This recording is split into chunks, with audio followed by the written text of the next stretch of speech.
Olá, bem-vindos a mais um talk show. Antes de apresentar meu convidado, vocês já sabem, mudança de mês, mudança de cenário. Tá lindão, né? Vamos falar aí do nosso ilustrador.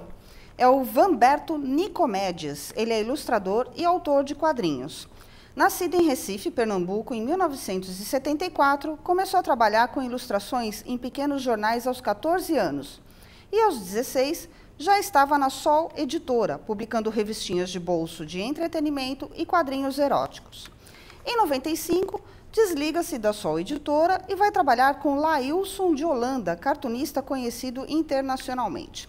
Hoje, o Vanberto produz comics e ilustrações para as maiores editoras do Brasil e do mundo, como as que estão na Inglaterra, França e Estados Unidos. Contatos com ele, Vannick, é W-A-M de Maria, N de navio, I-C-K, @gmail.com, e também tem o blog dele, que é o hdartbook.blogspot.com.br. Comics, para quem não sabe, são aqueles quadrinhos de super-heróis, né? Ele tem inclusive um Spider-Man desenhado que está aqui atrás, olha lá, aparecendo agora atrás de mim. Ele é um novinho, né? Vamos dizer que é jovem, e é um cara super conhecido aí nesse mundo da ilustração. E hoje eu tenho aqui do meu lado o cara que foi o culpado por eu ter ido aprender piano. Ele já está rindo. Ele é delegado, vamos lá, dá tudo. É o José Mariano de Araújo Filho. Ele é delegado do Departamento de Tecnologia da Informação da Polícia Civil do Estado de São Paulo. Vamos lá. Eu sou da Divisão de Tecnologia da Informação, que é uma unidade que pertence ao Departamento de Inteligência da Polícia Civil. É uma coisa grande, assim, extensa, muito, né? Fora isso, comissão... Eu sou membro da comissão da OAB, que trata com crimes de alta tecnologia, e também dou aula em alguns MBAs em algumas universidades aqui de São Paulo. Só. E ele tentou, há anos atrás, me ensinar a tocar violão e eu não consegui aprender. Não vou dizer que é uma frustração de carreira, mas eu tentei. Ele tentou, por alguns meses ele tentou, eu não consegui, eu que fui a incapaz na história. Mariano, eu vou pedir licença para vocês que estão aí nos assistindo e vou chamar ele de Mariano, né? Permite a intimidade? Com toda não tem certeza. Impossível, depois de tantos e tantos anos de amizade. É impossível chamar doutor, delegado José Mariano. Bom, enfim, a gente está aqui hoje para falar de crimes virtuais, marco civil na internet e tudo que você tiver dúvida aí com relação a isso, né? Facebook, né? Compartilhamento, cuidado. Manda mensagem aí embaixo, está aparecendo para vocês, né? Para mandar mensagem ao vivo, manda mensagem aí que a gente vai tentar responder à medida do possível, né? Que de repente a gente não pode responder, mas vamos tentar. Mariano, quantos anos você está nessa área de crimes virtuais? Porque eu já vi você várias vezes dando entrevista, sendo consultado por grandes corporações da mídia televisiva no Brasil. Pois é, eu como delegado de polícia, eu estou há quase 30 anos na área. Mas especificamente nessa área que eu comecei, óbvio, dentro da Polícia Civil, eu estou há mais ou menos uns 20 anos, né? Comecei desde o passado em que pouco se ouvia falar a respeito disso, mas... E que a internet ainda estava engatinhando aqui no Brasil, né? Pois para você ter uma ideia, o primeiro site institucional da Polícia Civil de São Paulo, que foi ao ar na internet, eu fui um dos responsáveis pela elaboração naquela época. Nossa, faz tempo isso, muito. 90 e pouco. Infelizmente eu acabei de revelar a idade, né? Mas tudo bem. Nossa, né? Diga-se de passagem, porque se você tentou me ensinar violão, nossa idade. Mas isso tem anos 90? Por aí.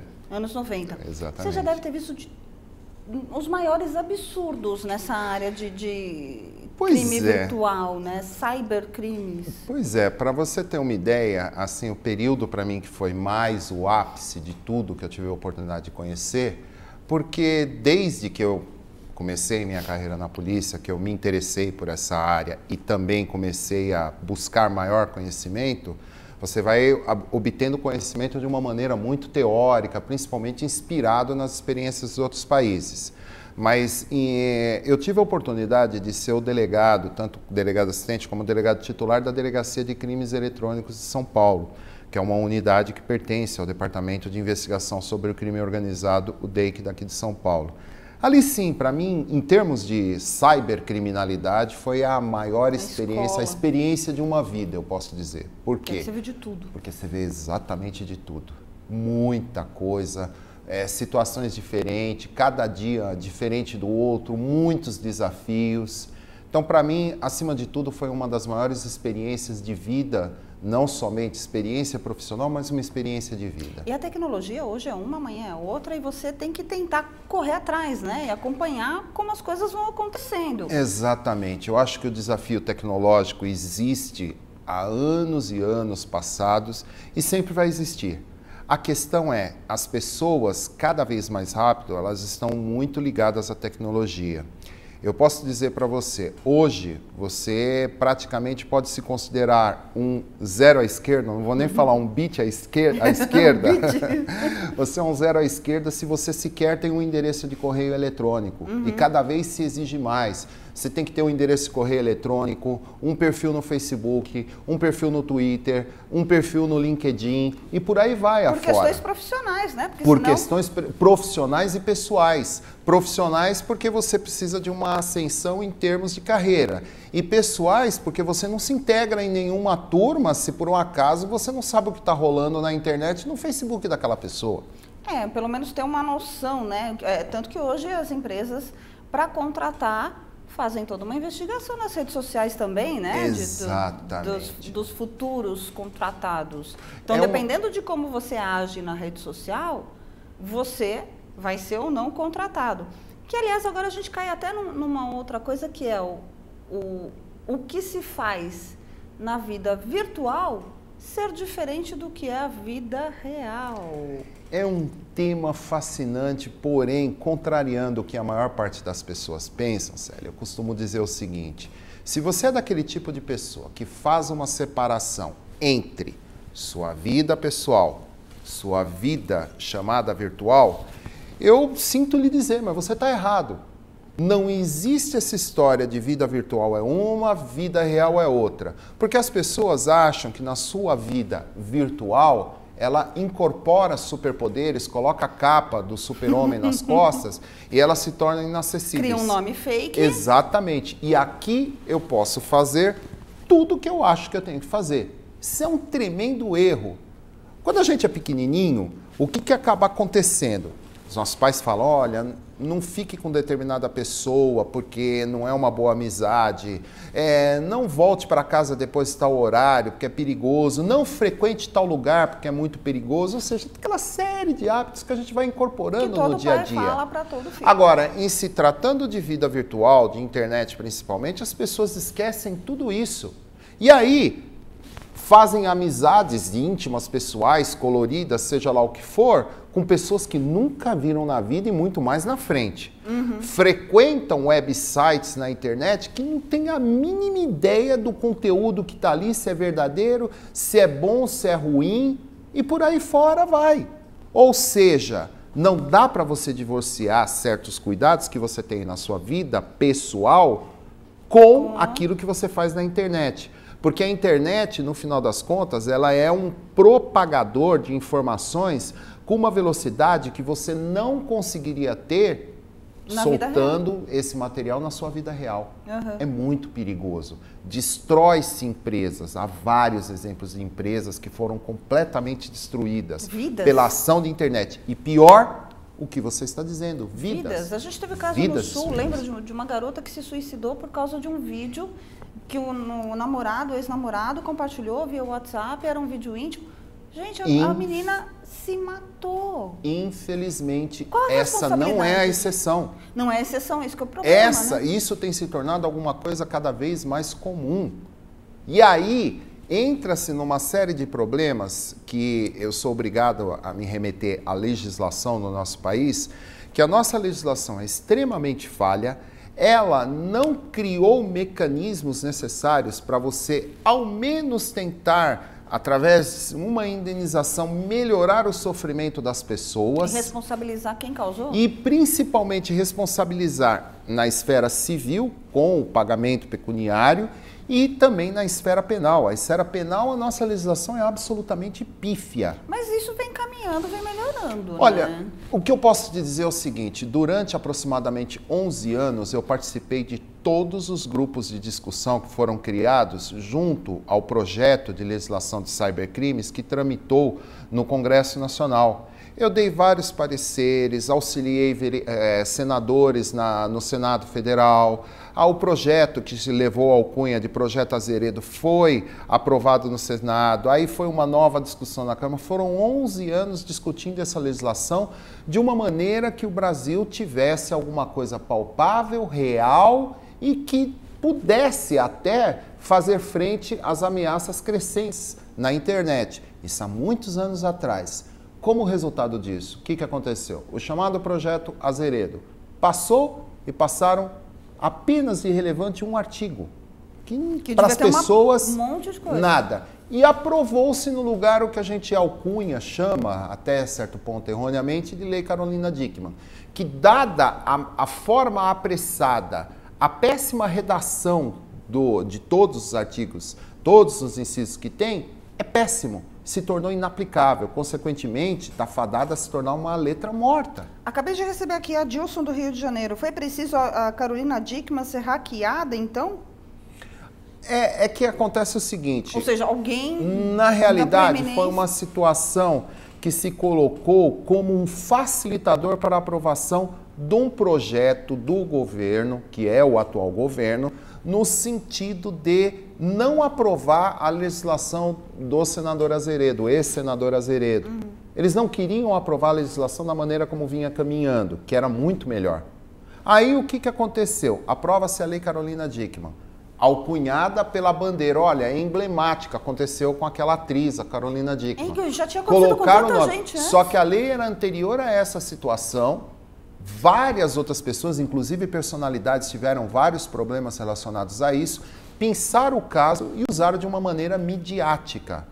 Eu não estou menosprezando o que aconteceu especificamente com essa atriz, mas dizendo que todas as pessoas no país mereciam a mesma atenção em função daquilo que aconteceu e continua acontecendo com as pessoas. E não foi essa lei que fez a grande diferença. JJ perguntando, o que ele acha da Deep Web? É muito assim complexo você falar num tema que por si só daria, eu acho que muito que a gente falar numa programação exclusiva sobre horas, isso, né? O que eu posso dizer é claro que tudo que surge como uma onda nova ganha aquela áurea assim de que agora nós temos alguma coisa totalmente diferente, onde eu me matriculo para entrar na Deep Web. E no entanto, Deep Web ela não deixa de ser um recurso de anonimato desenvolvido no sentido de que as pessoas não expusessem os materiais que não expõem na internet normal, mas acabam expondo em outra área da internet através de recursos como browsers de anonimato e não indexação dos arquivos nos grandes buscadores como o Bing, como o Google e dentre outros que existem. Não existem só esses, existem centenas no mundo inteiro. Então não se expõe nesses buscadores. E aí aquilo se torna um conteúdo restrito circulando entre determinados grupos de interesse. E é óbvio que tudo aquilo que está fora do que você poderia supor controle, obviamente dá margem a você ter uma série de abusos e ilegalidades. Como, por exemplo, pedofilia, pornografia... Exatamente. O que você vê? Websites na Deep Web fazendo venda, vamos dizer assim, aberta de entorpecentes, vendendo armas, vendendo serviços escusos. Alguns gostam de defender dizendo, não, os governos também têm que estar presentes lá dentro. Eu sempre digo o seguinte, tudo que é obscuro, tudo que é oculto, não há necessidade, mas é um meio que o governo tem para promover o anonimato das suas ações. E por que o governo tem que promover anonimato de ações? Não precisa. Não vejo sentido nisso. Eles fazem de qualquer jeito, a gente sabendo ou não. Quais são... Deixa eu fazer uma pergunta que a Flávia, aqui de São Paulo, está fazendo. Boa noite. A Polícia Civil possui condições para combater os hackers do Brasil, como Anonymous, por exemplo? Por que ainda estão agindo? Existe o hacker do bem, existe o cracker e hacker, né? É isso, existe uma diferença de terminologia. O que eu posso dizer para você é o seguinte, eu não gosto, para você, para todos os nossos queridos telespectadores que estão aqui nos honrando com a presença, Espero né? Que muito sim. bom. Espero que sim. Mas o que eu posso dizer é o seguinte, eu não sou muito assim adepto de você ficar criando certas denominações, porque muitos se colocam assim, agora eu sou um hacker, eu sou o cara, não, você é um lamer. Denominações... Por 5 minutos você é o cara, daqui a pouco tem o melhor que você aparecendo, Pois né? eu não acho isso adequado. Eu chamo essas pessoas que simplesmente usam dos recursos tecnológicos para praticar crimes, sabe do que eu chamo? Criminoso. E são, né? E são, né? Aqueles que usam recursos tecnológicos para o bem são pessoas do bem. Opa, tamo junto. Aqueles que usam para o mal, para mim, são criminosos. Então, eu não vejo tanto essa divisão. Agora, por se tratar de um recurso tecnológico, aquilo funciona, é bom, até que outro tome o lugar dele. Existe muito, eu faço parte de uma divisão dentro da Polícia Civil que trabalha com tecnologia da informação. E também sou o coordenador do que a gente chama de Laboratório de Crimes Eletrônicos da Polícia Civil. Então, nós assessoramos todas as unidades policiais dentro do estado de São Paulo, para ter subsídios técnicos para lidar com as investigações. E tem um serviço de inteligência aí também por trás. Sim, que vai estar anonimamente aí, por exemplo, na Deep Web, vai estar de alguma forma trabalhando aí também, né? A coleta de informações para a gente, ela é facilitada por uma série de ferramentas que a gente dispõe. Prodesp. E você tem, não necessariamente. Não. Eles hoje, por exemplo, em termos de recurso que eles disponibilizam, é só recursos em termos de equipamentos, máquinas, alguma coisa que a polícia contrata deles. Mas na maior parte das vezes, nós, dentro da Polícia Civil, desenvolvemos a nossa metodologia, fomos atrás, licitamos uma série de equipamentos e hoje nós conseguimos, de uma maneira assim eficiente, lidar com a maioria das investigações em termos tecnológicos necessários. Obviamente, não estou aqui para dizer que nós somos os todos poderosos. O que existe também desafios aparecem, claro, todos os dias. Existe muita troca de informações. Nós temos recursos que nos permitem compartilhar informação com as polícias do Brasil inteiro e do mundo. E também nós estamos muito próximos das unidades de pesquisa, as universidades, que nós levamos muitos desafios para eles e eles colaboram bastante com a gente. A Flávia também está perguntando, LulzSec e Anonymous, o que você acha desses grupos? Eu acho o seguinte, a partir do momento que você está fazendo algum tipo de manifestação, buscando de alguma forma melhoria, expressar as suas ideias, sou plenamente favorável que você tenha liberdade para expressar suas ideias, desde que isso seja feito de uma maneira lícita e desde que isso seja feito de uma maneira que não vá contra a legislação, as nossas leis. Infelizmente, em muitas situações, grupos como esse, Anonymous, LulzSec, eles acabam fazendo o quê? Eles acabam praticando crimes, de acordo com a legislação do nosso país. Eu acho que anula todos os esforços no sentido de você promover a sua difusão de ideias, de você promover o seu protesto quando você o faz de uma maneira criminosa. Veja, protestos de ruas que tivemos tantos no ano passado, no entanto, muitas pessoas deixaram de apoiar essas manifestações de rua porque começou a partir para situações criminosas. Por causa de alguns que né? usavam a prática de crimes, como crimes de danos, o vandalismo, agressões, coisas do gênero. Tem um site que é de petições online, que é o Havaz. É seguro? Olha, eu posso dizer para você o seguinte, nenhum site ele é totalmente seguro e nenhum site é totalmente inseguro. Porque você tem a impressão de que ele não, na verdade, você cria uma campanha, você compartilha com seus amigos, pede uma assinatura, mas O que eu posso te dizer... vai em frente, porque assim, eles pedem todos os dados, CPF, RG, título de eleitor, inclusive. Então, uma coisa que eu não faço é justamente assinar qualquer coisa que venha desses sites. Eles pedem título de eleitor para quê? Aí é que é uma coisa interessante. O brasileiro, ele é de uma credulidade a toda prova. O que você vê de campanhas... Ingenuidade? Total ingenuidade. As pessoas têm uma crença de que está na internet, opa, é absoluto, tá certo. Eu tenho que colocar informação, eu tenho que fazer. Recentemente foi muito curioso. Um juiz do Piauí, ele bloqueou o acesso ao WhatsApp. Ele fez uma solicitação. Semana passada. Exatamente, semana passada. Ele fez uma solicitação para que todas as operadoras de telecomunicações bloqueassem o acesso.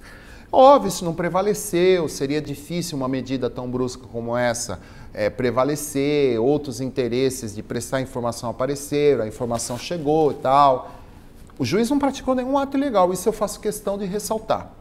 E não praticou ato de ilegalidade. Porque ele estava baseado na lei e no descumprimento da lei por parte de quem deveria fazê-lo, que é a empresa que proporciona esse serviço. Que é o compartilhamento Mas a partir de do vídeos, momento, sim, a partir do momento em que o vídeo, as informações, aliás, apareceram, não tem justificativa para ele manter o bloqueio. Mas veja, onde eu quero chegar? Eu cansei de receber no meu perfil no WhatsApp várias pessoas compartilhando, dizendo, olha, tendo em vista o bloqueio do WhatsApp e tal, você vai perder todas as suas informações, vai sair do ar. Clique aqui. Então, não, assine tal serviço que esse daqui é melhor até e não vai... Olha o concorrente! Não vai ter, não vão te tirar do ar. Eu mesmo acabei de assinar.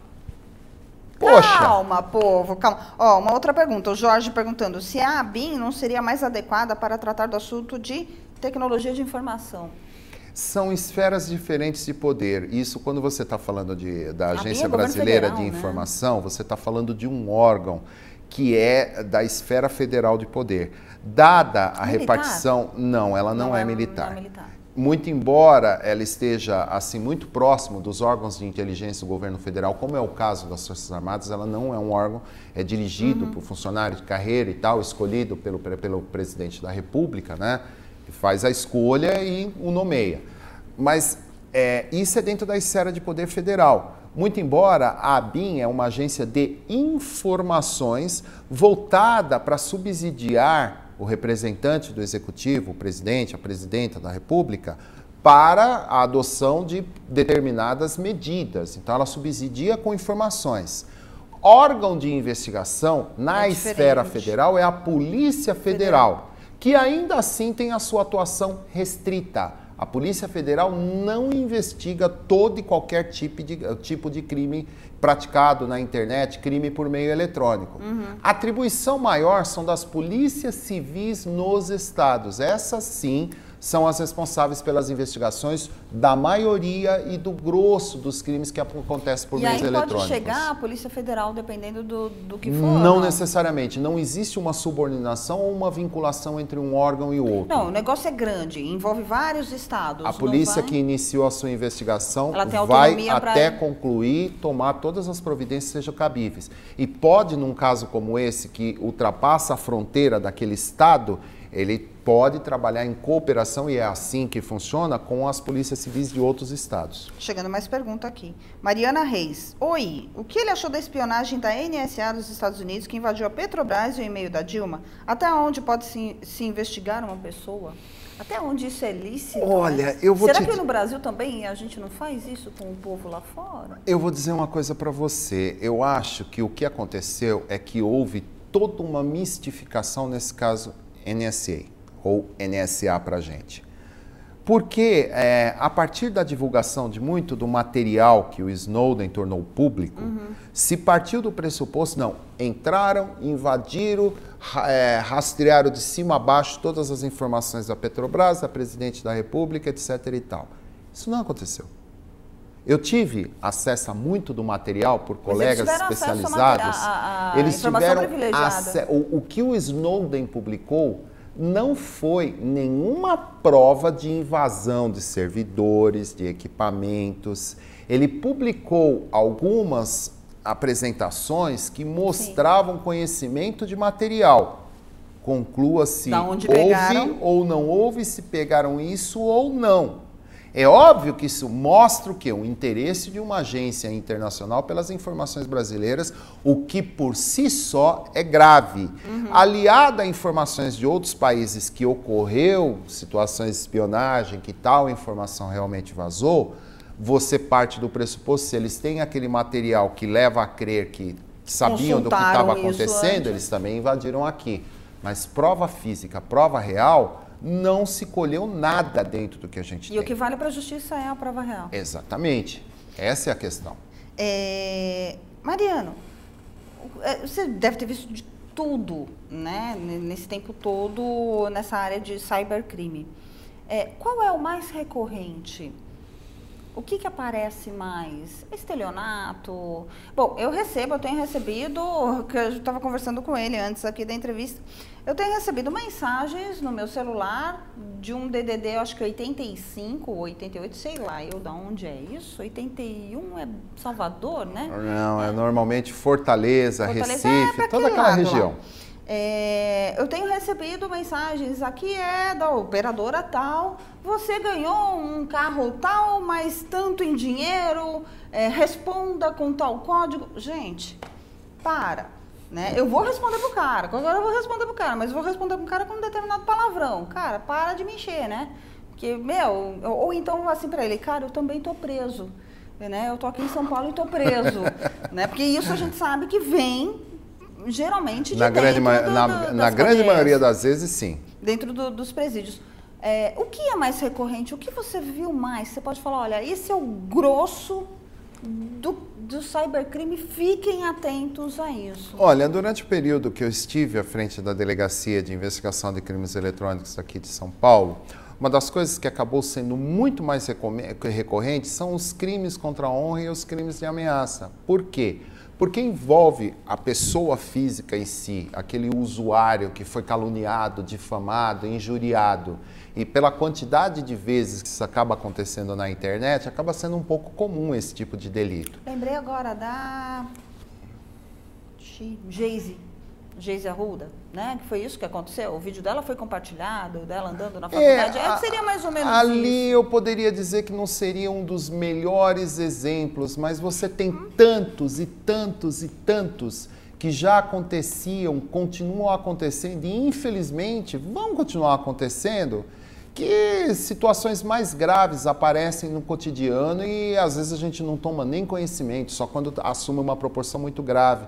Eu tive a oportunidade de ver vidas de pessoas destruídas por informações falsas, calúnias implantadas na internet. O povo pensa assim, tá na internet? Opa, é a verdade verdadeira, repetida à exaustão.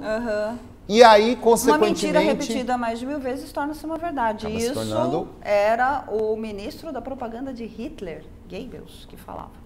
Pois é. Né? Então, a internet, ela apenas maximizou isso daí. E deixou muito mais rápido, Exatamente. Ágil, né? E quando você vai atrás para examinar o que está acontecendo, você fala, pô, mas de onde partiu isso? Às vezes você tem que fazer uma manobra violenta para descobrir a origem daquilo. Mas tem como rastrear. Sim, com certeza. A Vivi está aqui, também daqui de São Paulo, perguntando. Eu vi no Portal Terra que uma menina de apenas 12 anos invadiu uma rede wireless. O que você acha das crianças cada vez mais têm interesse em fazer invasões como diversão? Primeiro, ela é da geração índigo, cristal, alguma coisa assim, que eles já nascem comendo feijoada, ponto. Né? Eles já têm uma sacada muito mais rápida, já nascem no meio da tecnologia. Tem muita criança que faz isso? Olha, casos assim, às vezes você tem que analisar sobre dois aspectos. Nem sempre é porque a criança é um gênio, conseguiu usar um recurso tecnológico e invadiu. Sabe que às vezes não é bem isso? É que o bendito do vizinho, ele botou ou o recurso aberto ou uma senha de uma segurança extremamente fraca e aí foi tentativa e erro. E acabou conseguindo acessar, entrou e obteve aquele recurso, aquele acesso. Então tem uma série de fatores. Existem adolescentes, principalmente, que são de um talento muito grande, que vão obtendo informações pela própria internet e vão conseguindo executar determinadas coisas. Só que se você for analisar a incidência de casos como esse, ainda é muito pequeno no nosso país e nem tão grande em outros países mais desenvolvidos. Eu lembro que uma das investigações que eu fiz quando eu estava à frente da Delegacia de Crimes Eletrônicos era o pessoal que estava divulgando o The Handbook Terrorist, o manual do terrorista. É um manual que circulou durante muito tempo na internet, com uma série de informações até certo ponto. Sim, até certo ponto as informações tinham uma certa realidade, a maioria não, e estava todo em inglês. E um grupo de adolescentes foi lá, começou a traduzir aquele manual e começou a divulgar. Tinha informações que eram um perigo para a própria pessoa que fosse executar aquilo, ainda mais contra terceiros. E aí nós fizemos todo um rastreamento, todo um trabalho e descobrimos esse grupo de adolescentes que fez isso. De brincadeira. Pois é, e os pais, como sempre, sem saber. Mariana, o que a gente pode...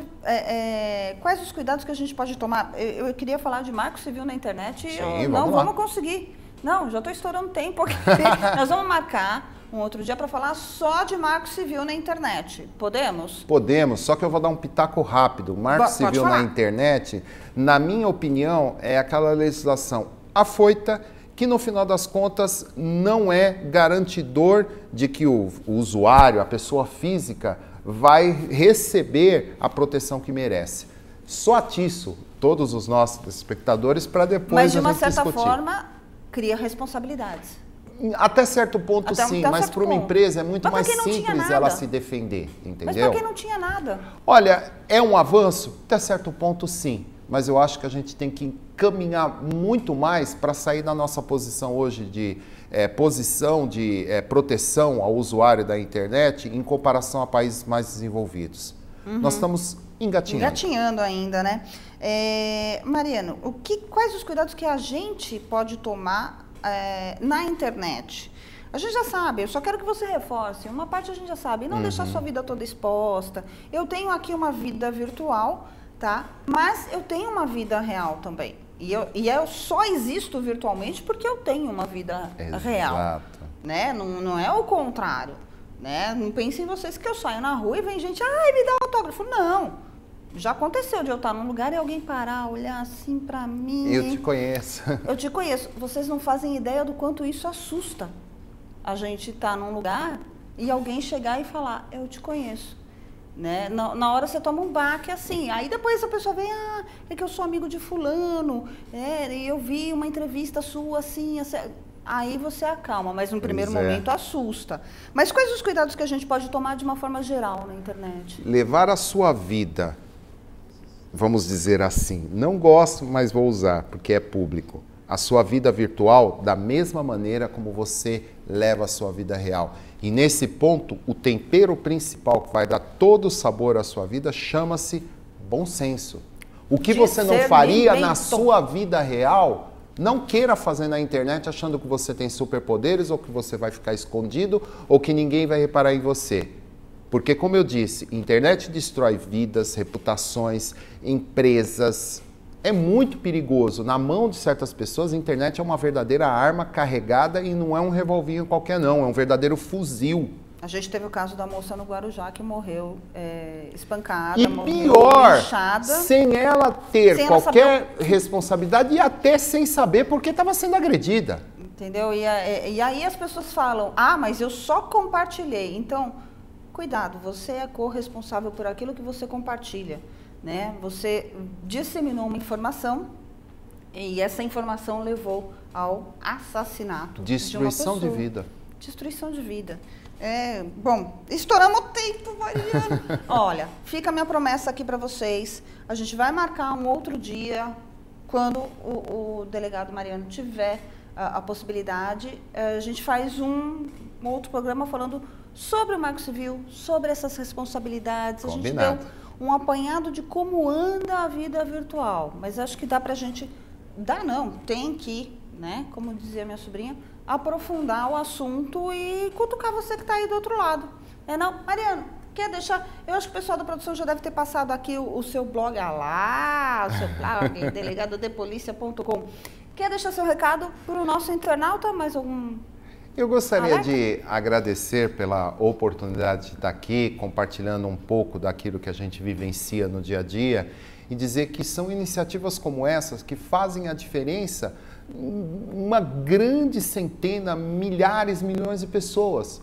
Pode-se achar que não tem muito sentido isso, mas tem. A vida me mostrou que são iniciativas como essa que pode estar salvando uma pessoa que está se metendo no maior enrosco na vida dela por má utilização de internet, rede social, seja lá o que for. Eu só tenho a aplaudir, agradecer pela oportunidade, parabéns, contem com a gente. O que nós podemos fazer e trazer um abraço para todos os nossos telespectadores da Polícia Civil de São Paulo. O nosso interesse é o bem-estar da população. Ainda bem. Para você que está aí, semana que vem tem mais talk show. Vamos voltar a falar nesse assunto mais para frente e acabou. Estouramos o tempo. Até mais para vocês.